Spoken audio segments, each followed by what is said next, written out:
वर्तमान में कुछ क्षेत्रों में किन्नरों द्वारा रावण की पूजा की जाती है।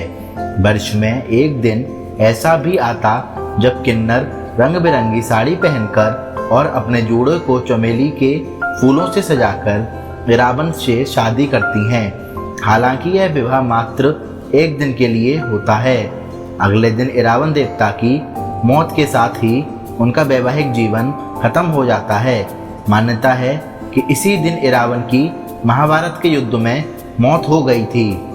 इसकी याद में हजारों किन्नर तमिलनाडु के पूवागम गांव में एकत्रित होते हैं, जहां पे वे अपनी जिंदगी के सबसे महत्वपूर्ण दिन वार्षिक शादी समारोह में शिरकत करते हैं।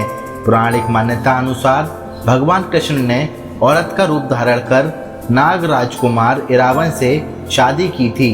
विल्लुपुरम जिले के इस गांव में रावण की पूजा कुथामदार के रूप में होती है। हजारों किन्नर रावण की दुल्हन के रूप में शादी समारोह में शिरकत करती हैं और मंदिर के पुजारी ने उनकी गर्दन में कलावा बंधवाती हैं। मान्यता अनुसार महाभारत युद्ध में एक ऐसा समय आता है जब पांडवों को अपनी जीत के लिए मां काली के चरणों में स्वैच्छिक रूप से किसी पुरुष की बलि हेतु एक राजकुमार की जरूरत पड़ती है। जब कोई भी राजकुमार आगे नहीं आता तो रावण खुद को इसके लिए प्रस्तुत कर देता है, लेकिन वह इसके साथ ही एक शर्त भी रख देता है कि वह अविवाहित नहीं मरेगा। इस शर्त के कारण यह संकट उत्पन्न हो जाता है कि यदि किसी राजा की बेटी या सामान्य स्त्री से उसका विवाह किया जाता है कि वह तुरंत ही विधवा हो जाएगी। ऐसे में कोई भी पिता रावण से अपनी बेटी के विवाह के लिए तैयार नहीं होता है। तब भगवान कृष्ण स्वयं मोहिनी रूप में रावण से विवाह करते हैं। इसके बाद रावण अपने हाथों से अपना शीश मां काली के चरणों में अर्पित कर देता है।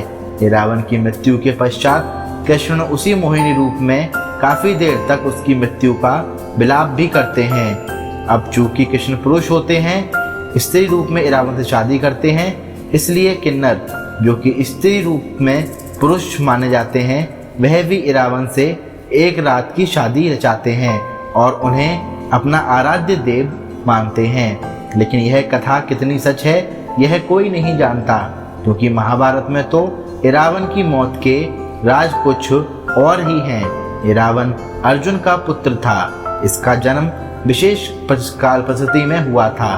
दरअसल एक बार अर्जुन ने युधिष्ठिर और द्रौपदी को एकांत में देखकर वैवाहिक नियम भंग कर दिया था, जिसके चलते उन्होंने स्वेच्छापूर्वक एक वर्ष के लिए तीर्थ भ्रमण स्वीकार कर इंद्रप्रस्थ छोड़ दिया। एक दिन वे हरिद्वार में स्नान कर रहे थे कि तभी नागराज कौरव्य की पुत्री नागकन्या उलूपी ने उन्हें देखा और वह उन पर मोहित हो गईं। ऐसे में वह उन्हें खींचकर अपने नागलोक में ले गईं और उनसे अनुरोध करने पर अर्जुन को विवाह करना पड़ा। अर्जुन ने नागराज के घर में ही वह रात्रि व्यतीत की। फिर सूर्योदय होने पर उलूपी के साथ अर्जुन नागलोक से ऊपर को उठे और फिर से हरिद्वार में गंगा के तट पर आ पहुँचे। उलूपी उन्हें वहां छोड़कर पुनः अपने घर को लौट आईं। जाते समय उसने अर्जुन को यह वर दिया कि आप जल में सर्वत्र अजय होंगे और सभी जलचर आपके वश में रहेंगे।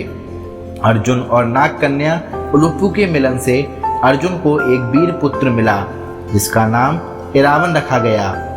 इस वर्ष के 90वें अध्याय में संजय धृतराष्ट्र को रावण का परिचय देते हुए बताते हैं कि रावण नागराज कौरव्य की पुत्री उलूपी के गर्भ से अर्जुन द्वारा उत्पन्न किया गया था।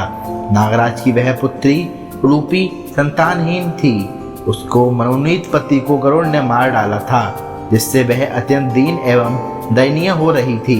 ऐरावत वंशी कौरव्य नाग ने उसे अर्जुन को अर्पित किया और अर्जुन ने उस नाग कन्या को भार्या रूप में ग्रहण किया था। इस प्रकार अर्जुन पुत्र उत्पन्न हुआ था। इराकुल सदा मातृकुल में रहा।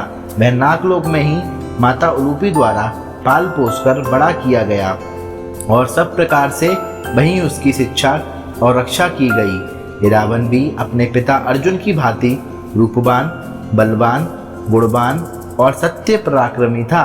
महाभारत के वन पर्व के अध्याय 36 के अनुसार 12 वर्षीय वनवास के समय युधिष्ठिर के पास वेदव्यास आए और उन्होंने युधिष्ठिर को इंद्र से मिलाने वाली प्रतिस्मृति नामक योग विद्या प्रदान की। उन्होंने युधिष्ठिर से अपने अनुज अर्जुन को यह विद्या देने और अर्जुन को दिव्यास्त्र की प्राप्ति के लिए देवलोक भेजने को कहा। अर्जुन ने युधिष्ठिर से यह विद्या प्राप्त कर हिमालय और गंधमादन पर्व को लांघकर हिमालय के पृष्ठभाग में स्थित इंद्रकील पर्वत पर पहुंचकर इंद्र के दर्शन किए। इस अवधि में अर्जुन ने भगवान शंकर का तप कर उनसे पशुपात्र प्राप्त किया। तदंतर दिग्पाल बरोड़ कुबेर, यम और इंद्र वहां पधारे। बरोड़ कुबेर और यम ने अर्जुन को अपने दिव्यास्त्र प्रदान किए। तदंतर अर्जुन इंद्रलोक गए।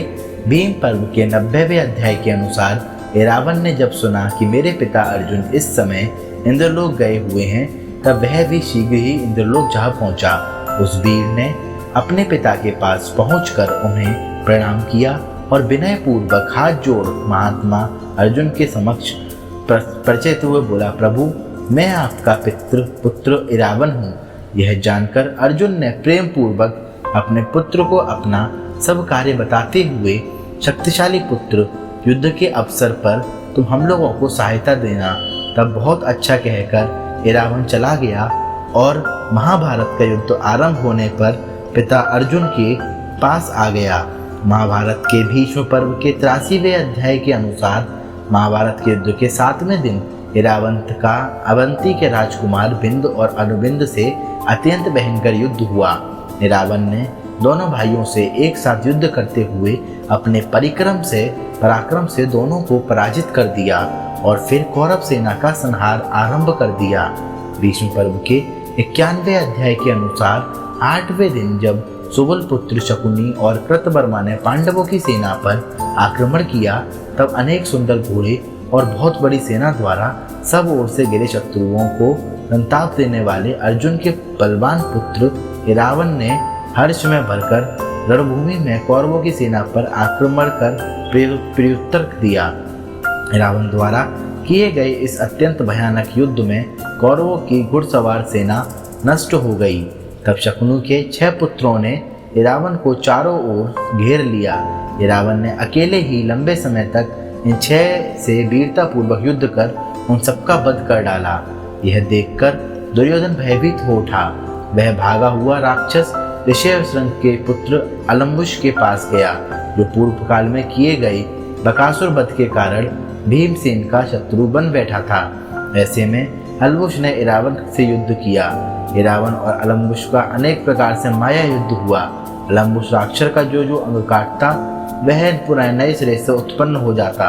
युद्ध स्थल में अपने शत्रु को प्रबल हुआ देख उस राक्षस ने अत्यंत भयंकर एवं विशाल रूप धारण कर अर्जुन के वीर एवं यशस्वी पुत्र इरावन को बंदी बनाने का प्रयत्न आरंभ किया।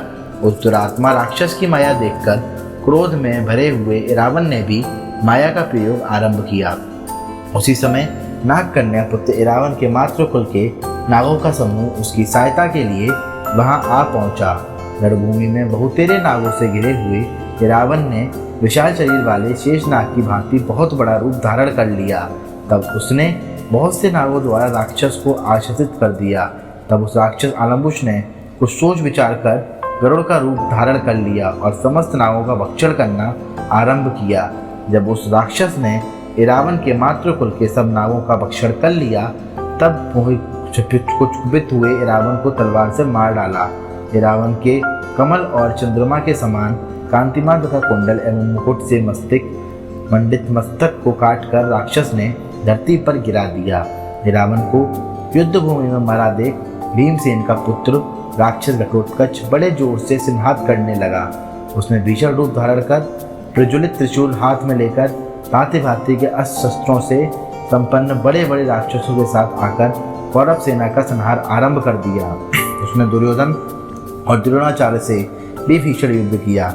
घटोत्कच और भीमसेन ने भयानक युद्ध किया और क्रुद्ध भीमसेन ने उसी दिन धृतराष्ट्र के 9 पुत्रों का वध कर इरावन की मृत्यु का प्रतिशोध ले